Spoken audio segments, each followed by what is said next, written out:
dhagaystayaal fikradda dawladnimada iyo midda taliska dhexe ee badanaaba ku laran inkastoo ay hidaheeda ka maqnaayeen haddana bulshooyinkii hore ee Soomaalidu waxay lahaayeen qaabab qeexan oo ay ku wada noolaadaan waxay lahaayeen dhaqamo haddii aysan isku midba ahayn aad isugu ekaa iyo xeerar markay wax kala galaan ay ku kala bixi jireen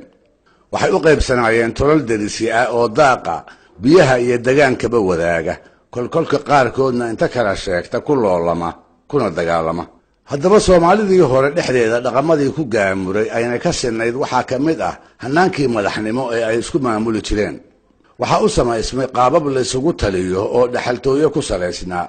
inta badanna inanka curad uu geeri dabadeed aabihii ka dhaxli jiray tol waliba wuxuu lahaa madaxdiisa u gaarka ah kuwaasoo ku kala duwanaa uun magacyadii ay maamus ahaanta u lahaayeen amaba loogu yiqiin tolalka qaarkood waxay ugu yeeri jireen suldaan qaar kale boqor qaar kale garaad qaar kale beeldaaje qaar kale wabar qaar kale ugaas qaar kale imaam qaar kale islaan qaar kale maraakh iyo midhaa kuwa kale oo haatan xusuustayda ka maqan maalin loo ballamay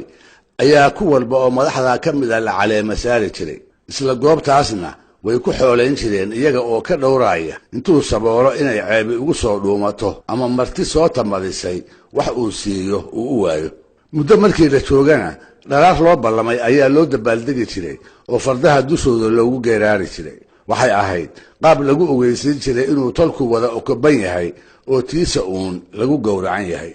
mid walba samaahee waa koodii la mahdiyo qolada kolba uu u boqran yahay waa koodii ku maamula gar aan lexsanayn gacan aan laabnayn iyo guddoon aan jilicsanayn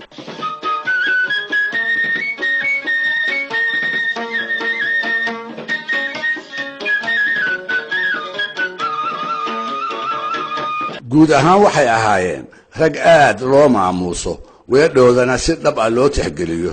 hase la maamuusee haddana madaxdii hore ee Soomaalidu xagga meekhaanka meel kama wada joogin qaar baa magacoodu ku ekaa reerihii ay u duubnaayeen dhexdooda oo keliya qaar baase warkoodu dheeraan jiray oo degaanka ay u boqran yihiin meelo aad uga durugsan laga hadalhayn jiray magacyadoodana lagaga haasaawi jiray qaar baa darajadii la huwiyey ay hafaryo ku ahayd qaar baase tilmaamaha dadwadidda in badan ka lahaayo qolyaha ay u taliyaan ka sokow darisyada ducadoodana gurubsan jiray qaar baa hadday iishaan aan la tabi jirin qaar baase geeridooda cid maqashaaba ay dhab uga murugoon jirtay haddaba galbeedka Soomaalida degta qayb ka mid ah ayaa horaankii qarnigii 19aad waxa u boqranaan jiray nin la wada jeclaa nin loogu deeqay intooda badan tilmaamaha wanaagsanoo meel uu joogo iyo xilli uu ku sugan yahayba uu aadanuhu madaxdiisa ku jeclaado ugaas Xuseen ugaas Warfaa ayaa la oran jiray waxaana la wariyay inuu ahaa cid ay isgaareenba nin maamuus ku lahaa rabbina uu ugu deeqay awood hogaamineed oo la wada mahadiyey wuxuu ahaa tolkii boqraday nin tabaaraha ka jiri ogaa danahoodana ku fognaan jiray inay wax u kordhaan nin ku dadaali jiray inay wax ka dhacaanna uga bi'i jiray dhexdooda markay tahay nin nabadda ka taliya oo haddii ay isqabtaan xoolihiisa iyo xiribtiisa ku kala diri jiray darisyada colaadahooda wuxuu ahaa nin ka hor joogsada dagaalka kii laga maarmi karana aan u guddoomin jirin waxay u bogeen eexala'aantiisii waxay ku jeclaadeen deeqsinimadiisii waxay ku maamuuseen garaadleelidiisii wuxuu iska ilaaliyey taliya jiita ah inuu magac ugu baxo suu waxgaradkoodii buu taladii ugu yeeray waxna ka siiyey kolkaas buu wuxuu ka keensaday hub iyo ciidan toona isaga oo aan ku muquunin inay dhab u maqlaan tiisana uu ku meel mariyo ha yeeshee waa adduun oo laguma waaree maalintii dambe ayay caleentii ugaasku cirka ka soo dhacday ammintii loogu jeclaa ayay tii rabbi u timid dabadeedna waa loo wada baroortay xigta iyo xidid qoys iyo qaraabo iyo dhammaan intii tiqiin oo idil waxaase hubaal ah ugaas Xuseen dhacdadaas geeridiisa ku saabsani inay inaga daahnaan lahayd haddii aysan wax isu gelin gabyaa weyn oo si gaara ugu baroortay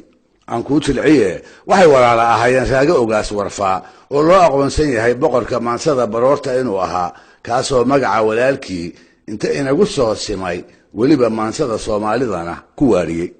raggii raaga yiqiinay raggii la sheekaystay oo aanu qaarkood la kulannay siday noogu warrameen gabyaagu wuxuu bariyaha aroos ku ahaa degmo ka durugsan tii uu ugaasku ku geeriyooday.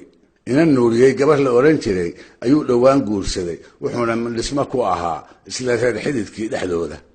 isaga oo adduun isa siiyey xaraga iyo taxtaxaash, isaga oo ay uga caddahay, isaga oo in wax ka maqan yihiin aysan la ahayn, ayaa warkan baas loo soo sheegay. dabadeedna qorraxdii oo weli soo jeeda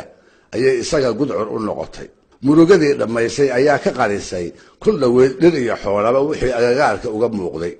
mar wuu habsadaa,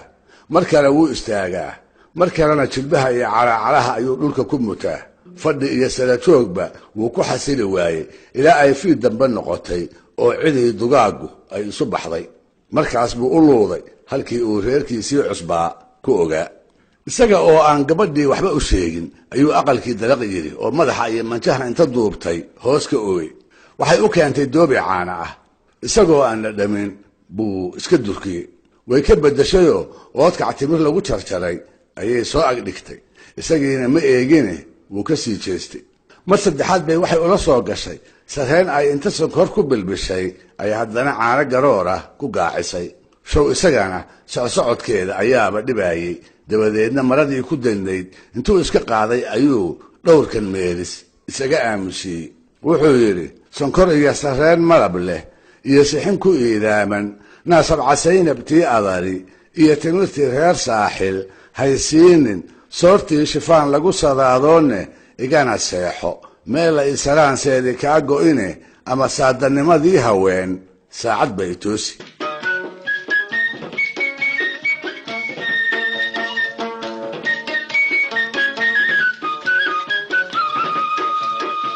tixdaas bay gabadhii cusbaydna ku ogaatay inay bala dhacday,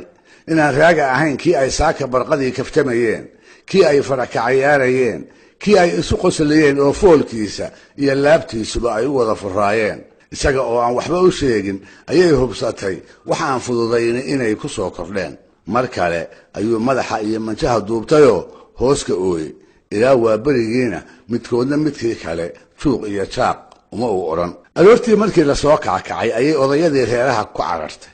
waxay uga warrantay wixii ay seegayda xalay kala kulantay. waxay uga sheekaysay isbeddelkii ku soo kordhay ee uu la doorsoomay. markaas bay u direen 2 nin oo soo wadhaysata. wixii gabadhu ka ogaan weyday 2 ka soo ogaata. hadday u tageenna wuxuu kala hor yimid xalay gelinkii dambe murugadii haysay siinlaydan uu sida la yaab kale ugu muujiyey. wuxuu ku bilaabayaa arar kooban, kadibna wuxuu erayadii ugu habboonaa inuugu sheegayaa isaga qof ahaan siday geerida ugaasku naftiisa u gelgeshay iyo maantaa dabadeed noloshiisa siday wax uga beddeli doonto. wuxuu yidhi, sanfigiisa gabay waanigii waaye saamaxaye, waa kaan sadkaygii horiyo saamigii helaye, waa kaan 70 suuta aayaraye, waa kaan saxiimad ugu raray salowgii baylaade, sinjibaar halkii tegi lahaa seemad iyo hooli, oon xalayta igu soo sur oran goor saqdii dhexa ah ee goonsur dhagaxeed noqdiyo soo cashiya diido shawlay salaaxee intay suqayar baarayso. salcaddaan fadhiyey jaamacow la iga soo saariye salka inaanan dhigin baa adduun laygu saakumaya sida sugiya neef qali ayaan suuqa taagnahay. haddaan geed siyaab looga dhigin saar ma joogsado ee Suhayr ma arko 2 indhood nimay sarseereene soofuhu birta hadduu ka jabo saawir bay noqonne gobonnimo raggii sara ka lumay. waa siraa damahe hadduusan fariya soo raac lahayn waa sakaar adhi.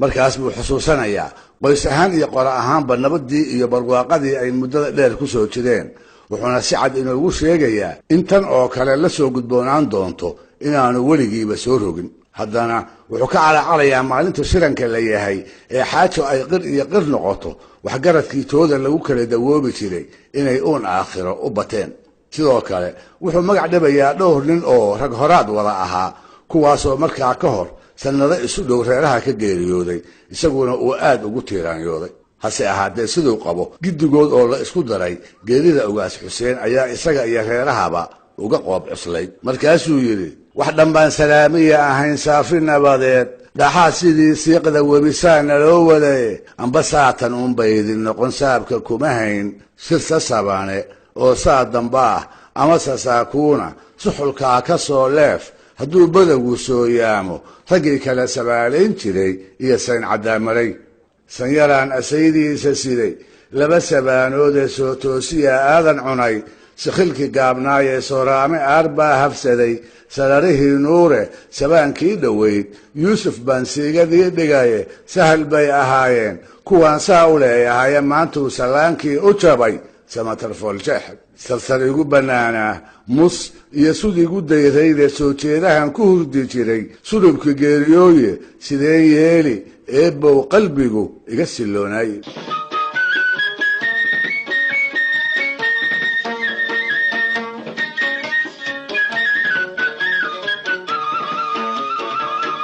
sida inoo baxday si tiiraanyada waxa uu raaga siinleydan ugu qeexay geeridii ugaaska karintii ku bannaanaatay iyo isaga gaar ahaan howlihii afka ku soo kala qaaday waxay ahaayeen maantaa ka hor howlo uu ugaasku kaga gudbanaa oo manjamarayn iyo taxtaxaash dambe aanu oggolaan doonin dhegaystayaal barnaamijkii dhaqanka iyo hidduhu maanta halkaa ha inoo jooga waa inoo toddobaadka soo socda iyo ku lamid ah hadduu eebba idmo